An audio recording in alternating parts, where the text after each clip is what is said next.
Alhamdulillahi Rabbil Alamin.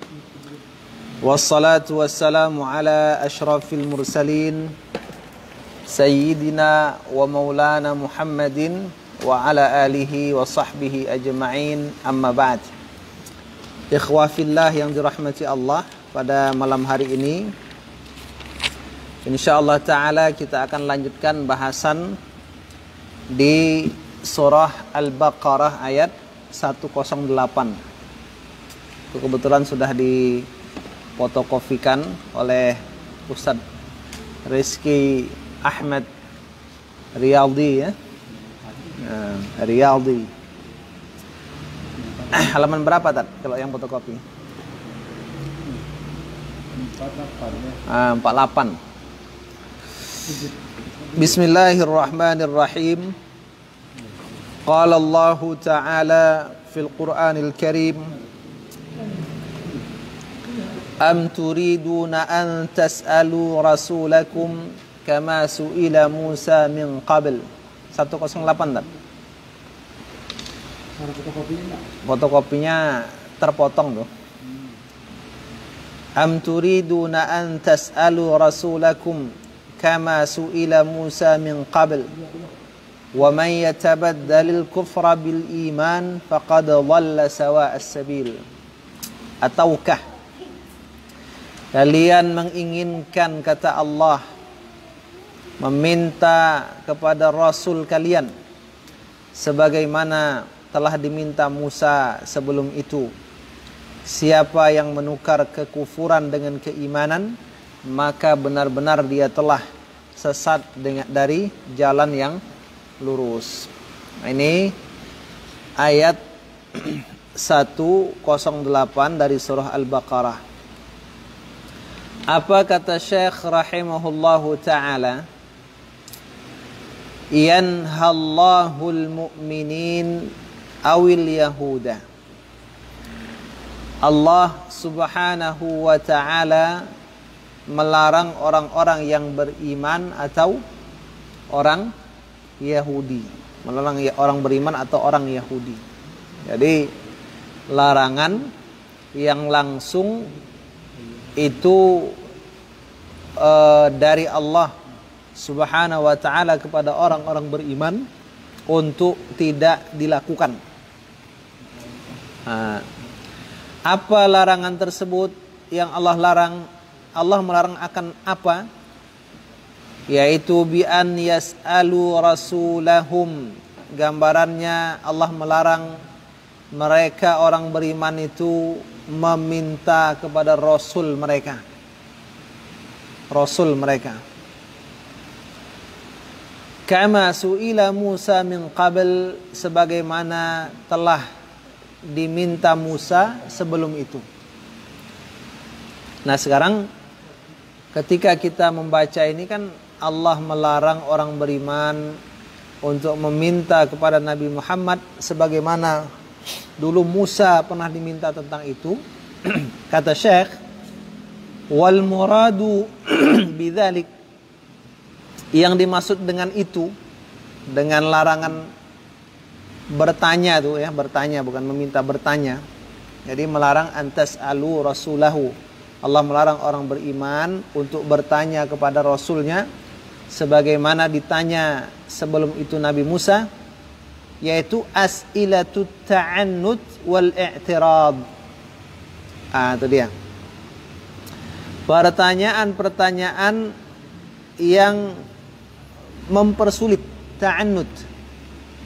Di pertanyaan yang bila dijawab itu akan mempersulit. Gitu. Wal i'tirad, dan menentang. Jadi pertanyaan itu bukan ditujukan untuk mendapatkan jawaban lalu diamalkan, atau akhirnya apa? Semakin kita mudah dalam beragama, tidak. Tapi ditanya supaya makin sulit. Gitu. Contohnya sudah kita bahas kemarin di Al-Baqarah ayat berapa kemarin tuh ya? Wa idh qala Musa liqaumihi innallaha ya'murukum an tadhbahu baqarah. Jadi ketika Nabi Musa alaihissalam memerintahkan orang-orang Bani Israel untuk menyembelih sapi. Kalau tak ditanya tak payah. Gara-gara ditanya makin payah. Gitu. Kama qala ta'ala, sebagaimana Allah Subhanahu wa taala berfirman. Apa kata Allah? Yas'aluka ahlul kitab an tunazzila alaihim kitaban minas sama' faqad sa'alu Musa akbar min dhalik faqalu arinallaha jahrah. Orang-orang ahli kitab itu meminta kepadamu wahai Muhammad bahwa tunazzila alaihim, kamu menurunkan atas mereka apa? Kitaban minas sama, kitab, satu kitab dari langit. Jadi permintaan itu tujuannya untuk menimbulkan kesulitan dan menentang, bukan untuk semakin mendapatkan hidayah. Tapi kata Allah, faqad sa'alu Musa min akbar min dzalik. Musa dulu pernah diminta yang lebih besar kesulitannya dari itu. Apa dia? Faqalu arinallaha jahrah. Perlihatkan kepada kami akan Allah jahratan, secara langsung. Jadi Bani Israel dulu pernah minta supaya Allah tuh langsung dilihat. Jadi disuruh sabar. Jadi permintaan-permintaan itu kadang-kadang tak usah diladeni gitu kan. Kenapa mempersulit? Atau untuk menentang saja. Wa qala ta'ala, Allah Subhanahu wa ta'ala berfirman, ya ayyuhalladzina amanu la tas'alu an asya'a in tubdalakum tasukum. Wahai orang-orang beriman, janganlah kamu bertanya tentang beberapa perkara, tentang sesuatu. Jika dibuka untukmu, kamu akan menyulitkanmu, menyusahkanmu. Jadi kita tuh dianjurkan jangan mempertanyakan sesuatu yang justru nanti akan mempersulit, atau mempertanyakan sesuatu hanya untuk menunjukkan penentangan kita, gitu. Fahadhihi, maka ini pertanyaan atau permintaan ini, wa nahwuha, dan yang semacamnya itu, hiyal manhiyu anha, dia adalah yang dilarang daripadanya. Tapi kalau bertanya karena kita ingin mengamalkan, itu lain cerita kan itu. Wa amma su'alul istirsyadi wa ta'allum. Adapun pertanyaan al-istirsyad, yaitu meminta bimbingan supaya dibimbing. Wa ta'allum, pertanyaan karena belajar. Fahadha mahmudun, maka ini dipuji.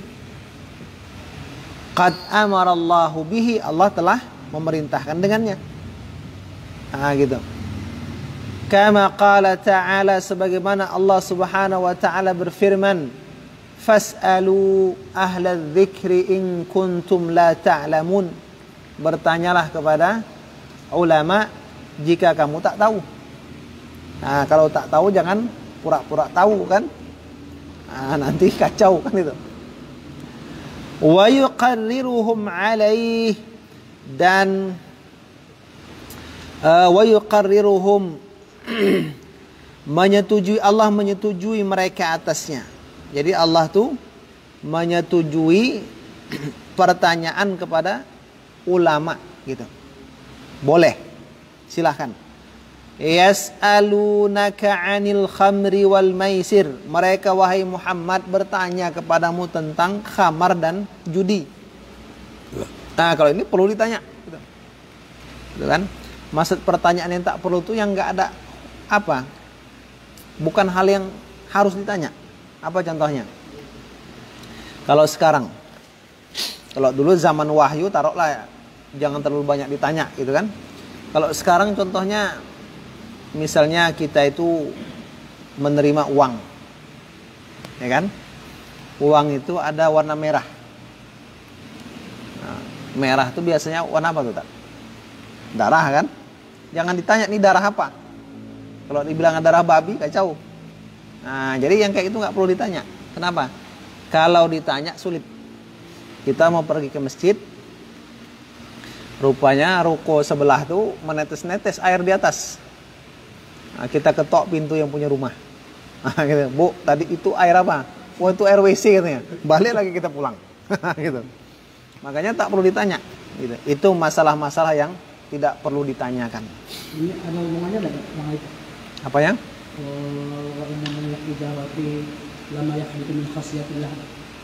Itu lain.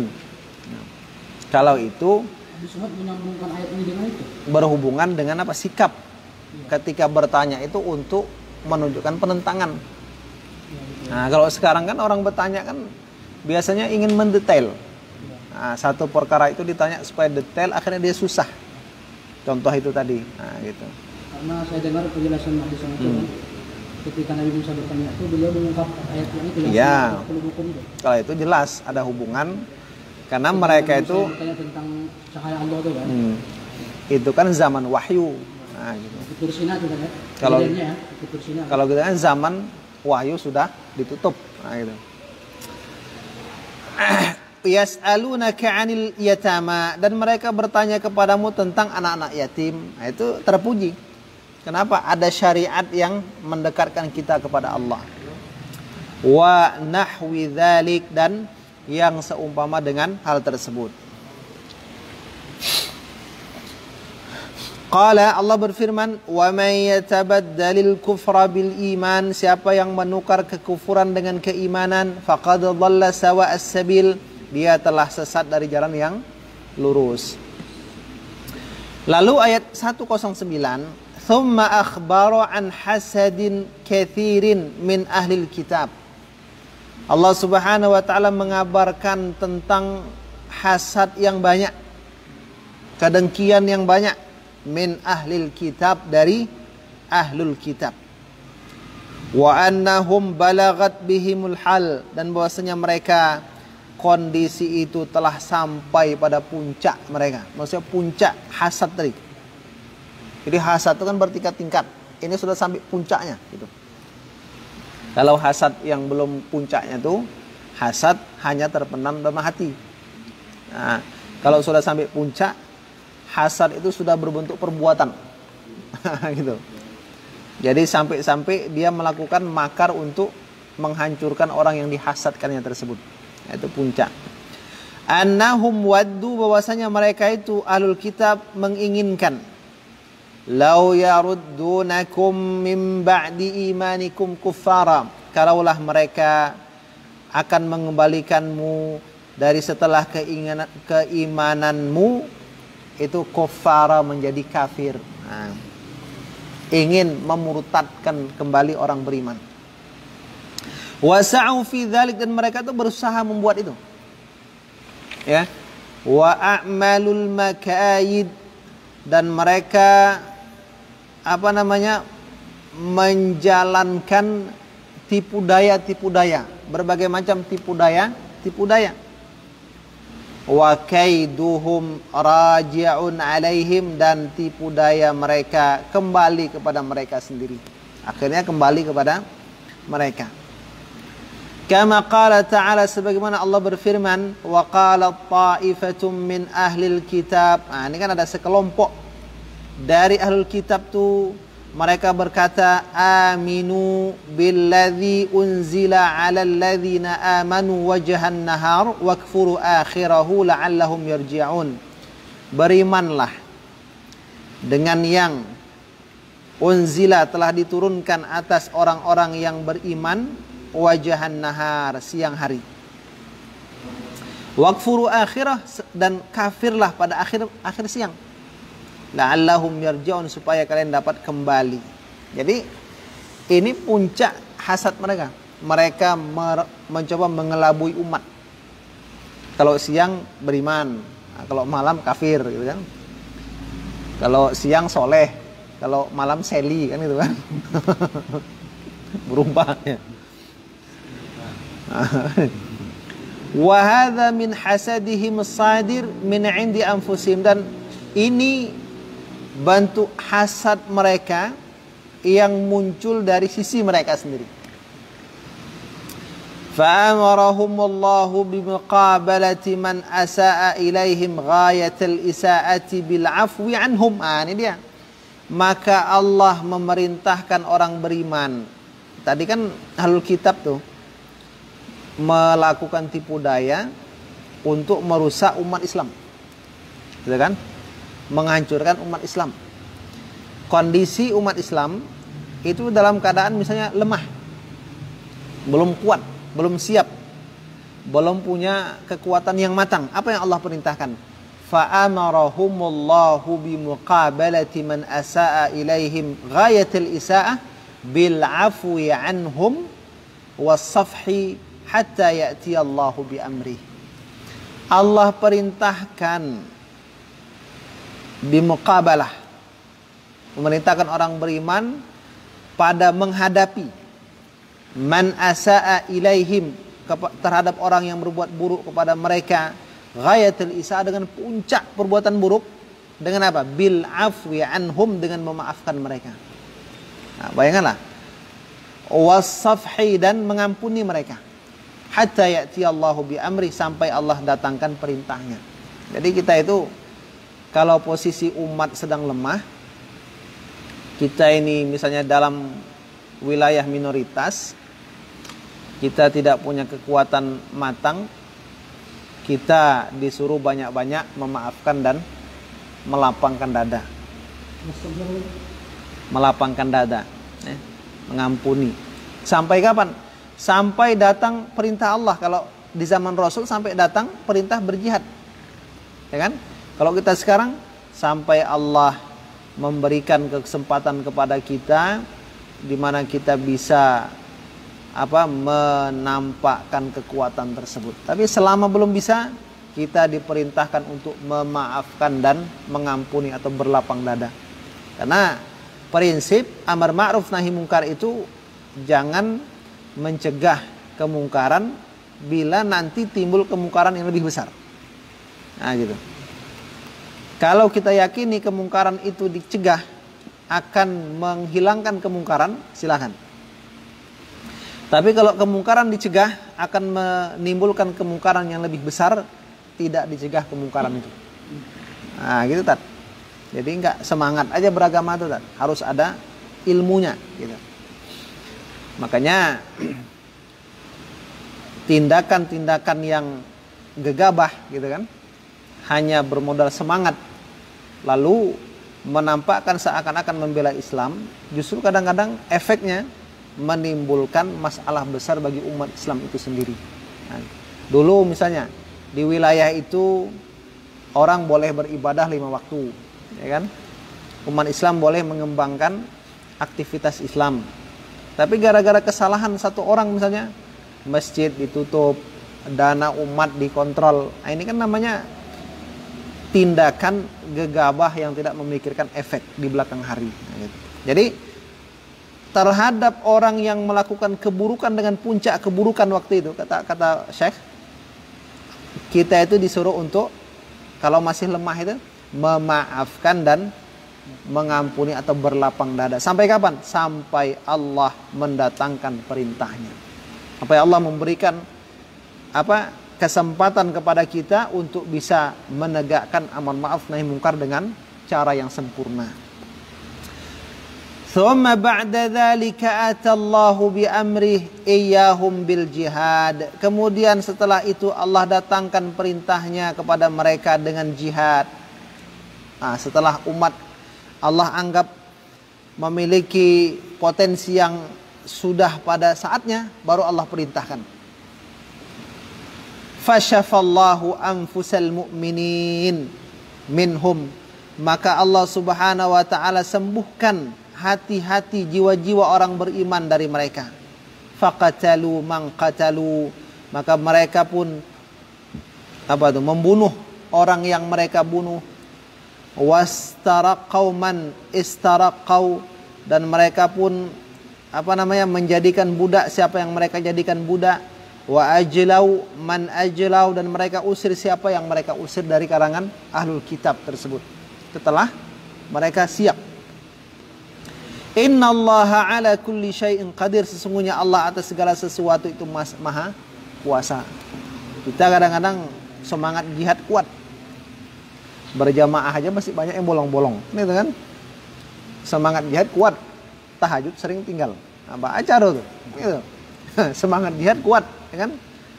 Masih sering duduk di meja lapau, kan? Itu kan apa? Main domino. Nah, jadi kalau belum siap amal, belum siap iman, maka kondisi kita sama seperti kondisi umat Islam di Mekah. Masjid aja sekarang ini banyak apa? Lebih banyak jamaah di luar dari di dalam, kan itu kan? Karena kosongnya gitu. Bukan karena penuhnya, kan itu. Tsumma amarahumullahu bil istighali fil waqtil hadir. Kemudian Allah memerintahkan orang beriman tuh ketika tidak dalam kondisi jihad, belum lagi siap berjihad, apa yang Allah perintahkan? Bi iqamatis shalah, menegakkan salat. Penuhkan masjid dulu. Nah, gitu. Pastikan 5 waktu berjamaah dulu. Nah, gitu kan?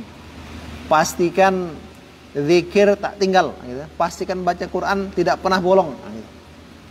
Wa ita'iz zakah, menunaikan zakat.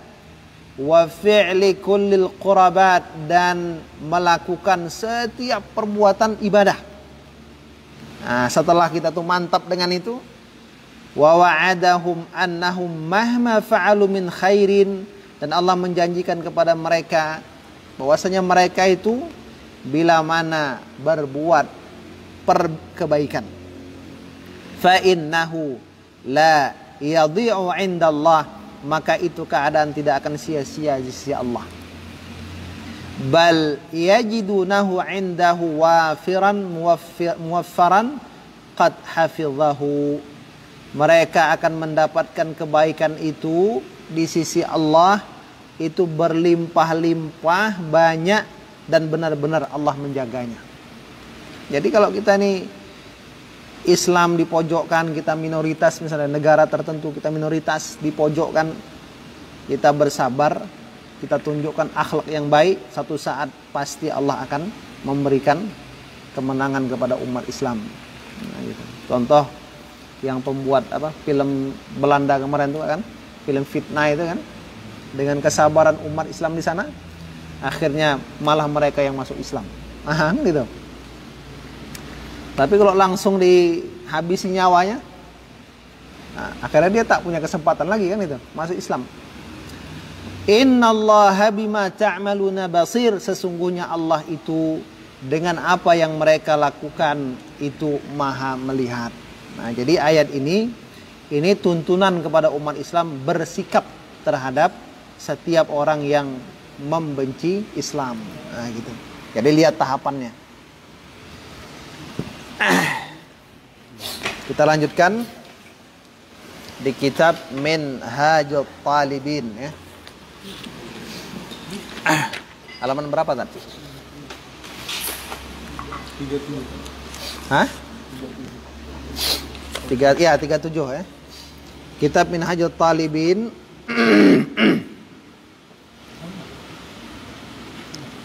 di halaman, udah terpotong juga nih, seharusnya 36 tadi. Halaman 36, Enggak apa-apa, terpotong biasa tuh. Judulnya wa yahrumu bil hadath. Halaman 36. Dan haram